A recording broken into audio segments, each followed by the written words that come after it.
अरुणाचल को वाटर बम से डुबोने चला था चीन, लेकिन मोदी की धोबी पछाड़ से उल्टा पड़ा दांव।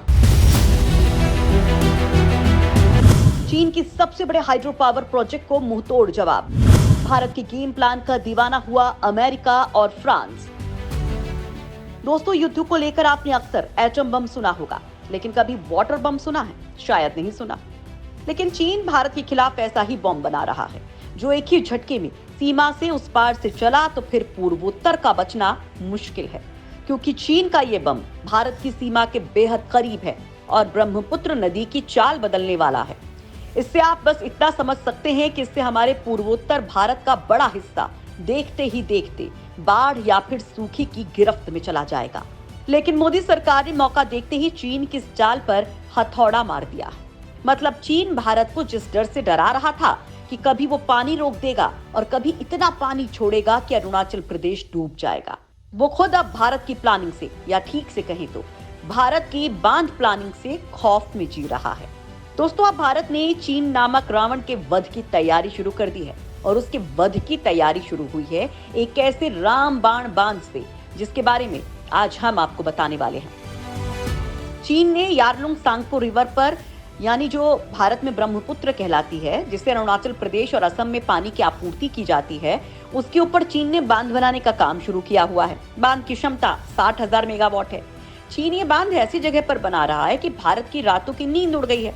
इस बांध के बन जाने के बाद चीन ब्रह्मपुत्र नदी के पानी को डाइवर्ट करेगा। भारत में बाढ़ भी ला सकता है और सूखा भी ला सकता है।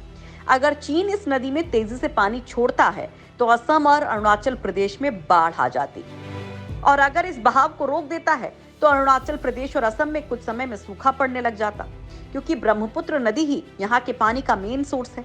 यहाँ के किसान सिंचाई के लिए भी इसी पर निर्भर करते हैं।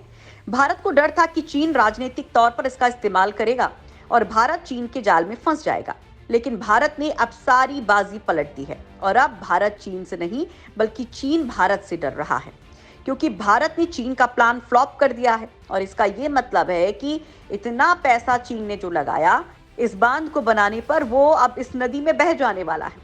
चीन अब इस बांध का फायदा बस अपने देश को दे सकता है, मगर भारत का अरुणाचल प्रदेश या असम का कुछ नहीं बिगाड़ सकता।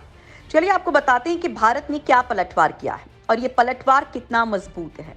भारत ने अब चीन के इस डैम प्रोजेक्ट के मेन ऑब्जेक्टिव्स को हासिल करने के पीछे एक ऐसा रोड़ा अटका दिया है कि चीन चाह कर भी उसे रास्ते से हटा नहीं सकता।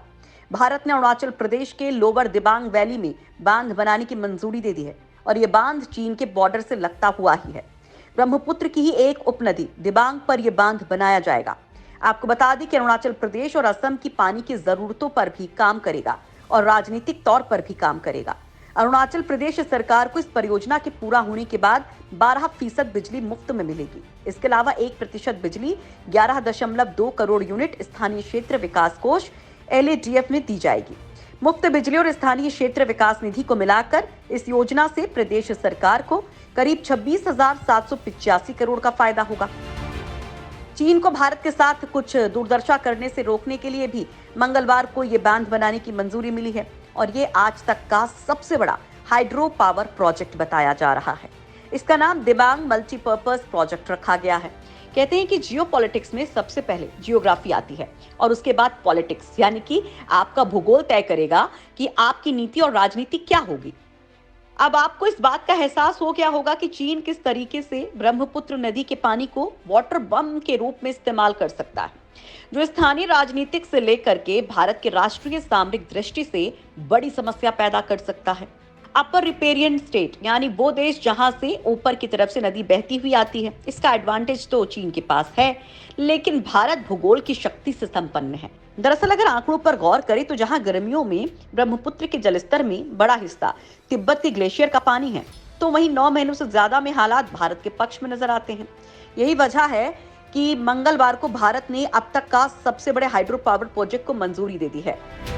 पूर्वोत्तर भारत के विकास के लिए पावर चाहिए और इसी पावर की बढ़ती डिमांड के कारण सरकार ने यह प्रोजेक्ट बनाने का फैसला किया है। आपको जानकारी के लिए बता दें कि यह project national hydro electric power corporation limited के जरिए बनाया जा रहा है। सरकार का यह भी कहना है कि इस मॉन्टेनियस नॉर्थ ईस्टर्न रीजन में पावर की डिमांड भी बहुत ज्यादा थी, इसलिए इस प्रोजेक्ट को तो मंजूरी मिली ही थी। ये national hydro electric power corporation की NHPC लिमिटेड द्वारा डेवलप किया जा रहा है। इस हाइड्रो पावर प्रोजेक्ट की कैपेसिटी 2800 मेगावाट होगी। दोस्तों, इस प्रोजेक्ट के पूरा होने के बाद ऐसा अनुमान है कि अरुणाचल प्रदेश और असम में बाढ़ आने की संभावना को बहुत कम किया जा सकेगा, यानी कि कंट्रोल किया जा सकेगा। इस प्रोजेक्ट को लगभग 319 बिलियन रुपए की इन्वेस्टमेंट की अप्रूवल मिली है और ये प्रोजेक्ट इतना बड़ा है कि इसे पूरा करने में 9 साल लग जाएंगे।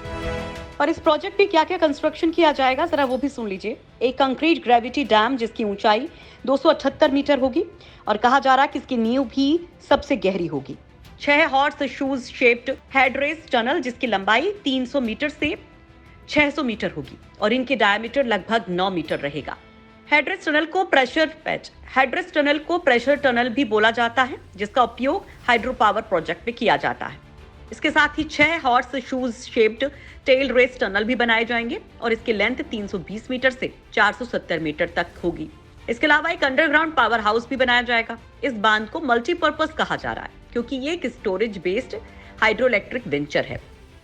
ब्रह्मपुत्र नदी में मानसून के मौसम में एयर फ्लो की वजह से बाढ़ होना आम बात है। खासकर असम के लोगों के लिए ब्रह्मपुत्र नदी कई बार एक वरदान तो मानी जाती है, लेकिन मानसून में किसी अभिशाप से कम नहीं होती।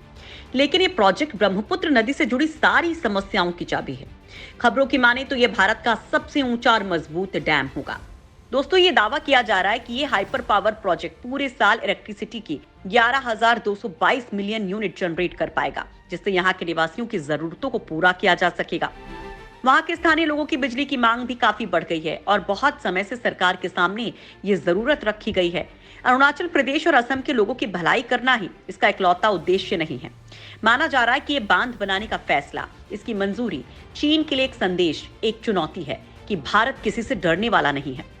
दोस्तों, भारत सरकार ने लंबे समय तक इन LAC लोकेशंस को इग्नोर किया और इसी का नतीजा है कि अब चीन को हमेशा से अरुणाचल प्रदेश को तिब्बत का हिस्सा बताता आया है और इस जगह को हड़पने के लिए यहाँ पर निर्माण किए जा रहा है, जिससे अरुणाचल प्रदेश की सीमा में घुसने की कोशिश कर रहा है।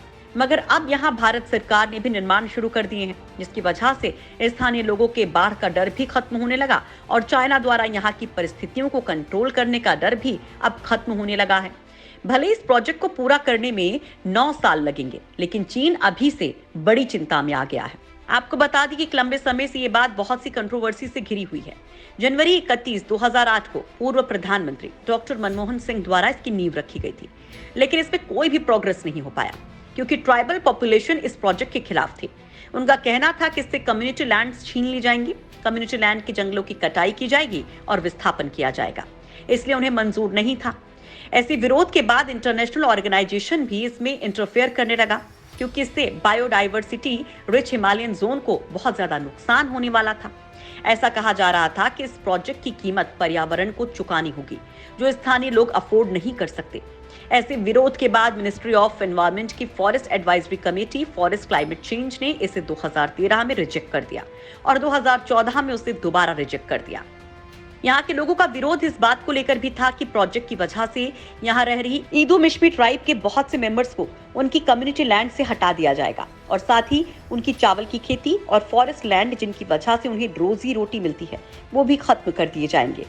इन सभी वजह से प्रोजेक्ट अटका रहा, लेकिन धीरे धीरे सरकार ने एक एक करके सभी इश्यूज के लिए लॉज और गाइडलाइंस बनाई और लोगों को आश्वासन दिया कि उन्हें प्रॉपर कंपनसेशन दिया जाएगा और समझाया कि कैसे ये प्रोजेक्ट सिर्फ उनके लिए ही नहीं, देश के लिए भी जरूरी है।